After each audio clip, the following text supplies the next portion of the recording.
So today I've got two lasers that I put together. The modules are a bit weird looking. I got a 405 nanometer and a 660 nanometer, both from Blu-ray and DVD. This is the label for this one that I made. That's the specifications of it. Hopefully it focused onto that. And it has the Axis module right there, some heat sink, on-off switch, input, takes 9 volts DC. Also has a fan that blows in, blows out right here to keep everything cool. Here's the 405 nanometer one, has an on-off switch there. Input port, has a fan right here that blows in and blows out. There's this mesh right here, there's a heat sink behind there to keep everything cool, and right here's an Axis module on this one. So there's specifications of that one. And so these are nice. It's actually burn stuff. It's very fun. And so I'll turn them both on. The fan spin it. One has a noisy fan on it. I don't know why. I think it's something in the fan, like a piece of glue or something. But if you see on that wall right there, that orange liquid, that's a rhodamine dye. In fact, if I shoot this purple laser onto it, it fluoresces a nice yellow color. Cut out the lights so you can see that better. Really pretty color. I don't know if you can tell, but both those beams are actually visible. I can actually see them.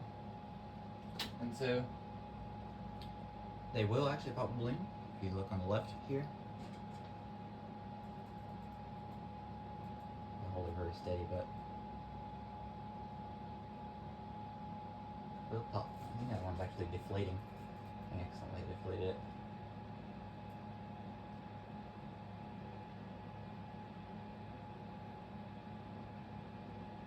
Okay, well that's right. There you go.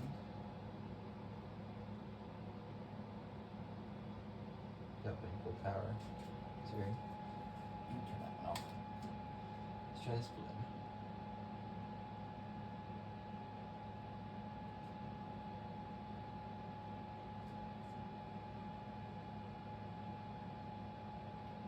That's weird.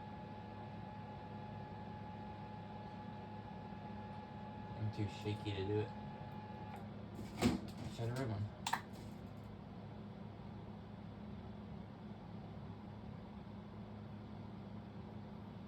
I'm probably too shaky to do it. I have to be very steady. In fact, I think I did actually poke a hole through that one. Yes, I did. Oh, look, it did burn right there. Right there. There's that one. And this one actually has a hole in it too. Awesome. So they did burn it, but I guess it didn't have enough pressure behind the balloon to pop them. If you look, there's a hole right there. So I guess it didn't inflate them enough. Let's see. Where did I put those balloons?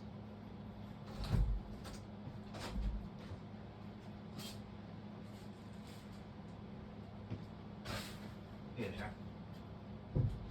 Alright.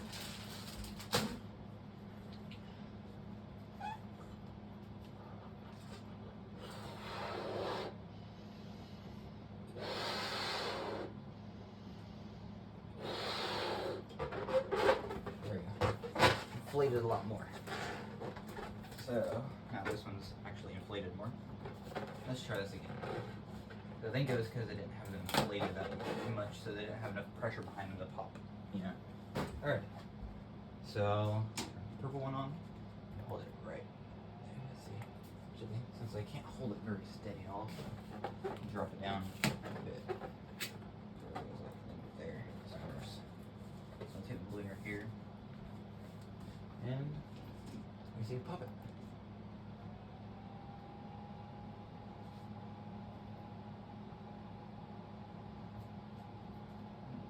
Poked a hole in it. I think these balloons are bad for popping things. And you see it decreasing in size. so it definitely put a hole in it. I guess these balloons are just bad for popping. Maybe I got them too thick because there is a bunch of holes in it. But just here. There it goes. Yeah, I think the latex on these balloons is just way too thick. So, but either way, more stuff to do than just pop balloons. In fact, this red laser. If you look up there, you can actually see like this, like my black background. But if I focus a beam, bring it up towards the camera, you can actually see, if I can find the focal point, it should be somewhere right there. Yep, if I put it right there on the focal point, and say it lights a match. The purple one will do that too. So it's pretty fun lighting matches with it. I'll show you that. See if I can light a match with it. The purple one's axis module is a little bit finicky. Doesn't like to get focused. And we'll see if we can still light a match, possibly with it. Since I can't focus it, we'll see if it does.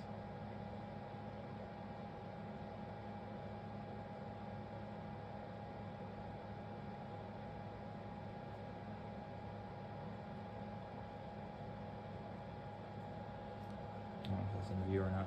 Yeah, doesn't seem like it wants to. Might need to get a lens. But either way, let's see if we can see the beam on camera. So to my eyes, the beam's clearly visible. Yeah, camera does pick it up.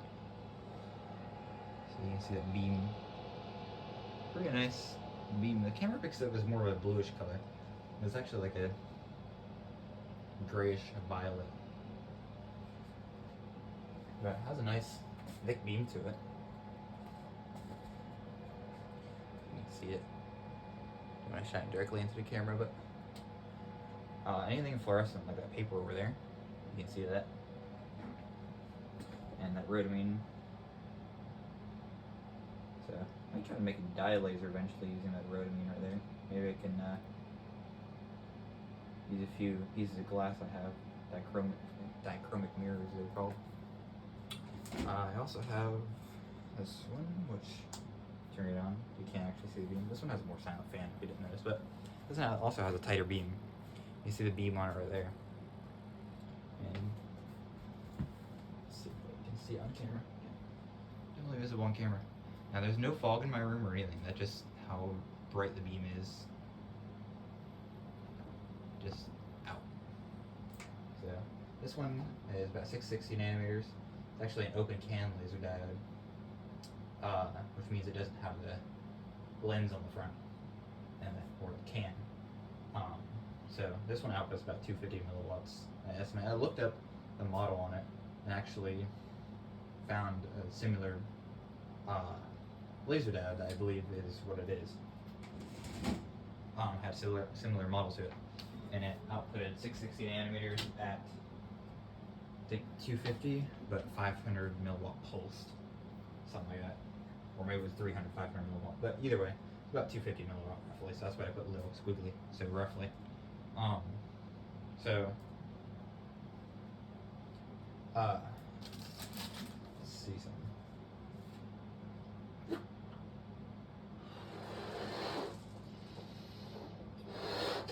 I'm floating one of these. I want to see. Let's focus this down. I should be able to pop it by just holding it. There we go. See? Easy. So, I don't know if I caught that on camera or not, but that's fun. I have a laser diode that I did find that outputs this color and this color at the same time. I want to try to combine them, see if I can. Not sure if I'll be able to, but it would be nice. So, try to make a homemade magenta laser. So, I don't know if I can turn them both on at the same time, is what I mean. Because I think they're wired together. So only one can work at a time. One emitter inside the laser diode can work at a time, but I don't know. I can't get an output out of it. I tried turning it on a little while ago, so I was gonna put it in this video, but I couldn't really turn it on. I have to figure out the wiring of it. But in the meantime, if you look at this laser right here, compared to a traditional red laser, which you can try this at home, if you shine it at the corner of a wall, you can see that red reflecting right there. Now, with a normal red laser, like a 650 nanometer one, that appears red, like on camera it looks red. But to my eyes, that reflection coming off, like even if I do it in the corner of the wall over there, has kind of a pinkish hue to it. And that pinkish hue is because it's closer to IR. And so it kind of looks slightly different color. So I actually do have an IR laser I'm putting together. I'm trying to get an LM337 to drive it, but having issues with it. But that thing I tested with my power supply and carefully adjusted to see the peak output, and it's about 500 milliamps that it draws at its max output. So I'm wondering, trying to figure out the ratio of it. It draws about 2 volts, 1.82 volts at 500 milliamps. So I don't know the exact output power. I believe it's around 980 nanometers, or not 980, 850 nanometers. Sorry. I have an 808 that I have, and it seems a little bit more faint than the 808. So that's what I'm thinking. It's probably about 850 maybe nanometers, around that, 850, 860 probably. Because it's barely visible. I can barely see it at all. Just a faint red dot. To my camera, actually comes up as a faint blue or grayish color, like a violet, kind of pinkish gray. It's hard to explain the color. Can't really describe it very well. But yeah, so I made both of these lasers, as I showed earlier, to use power bricks. I just found on Hiram. So I have a 9-volt one that the red laser runs off of, and a 12-volt one that the purple laser runs off of. So there's that 9 volts, 1.2 amps max output, plenty of current. And this one outputs 12 volts, 2.67 amps, so plenty of power. So that's what I wanted to show today, just those 2 modules that I put together. Have a few more lasers on the way. I'm going to show off the colors of them. One, I can't specify where I got it, but I will still show it. I just won't give any context of where I got it because the person I got it from doesn't want me to share that.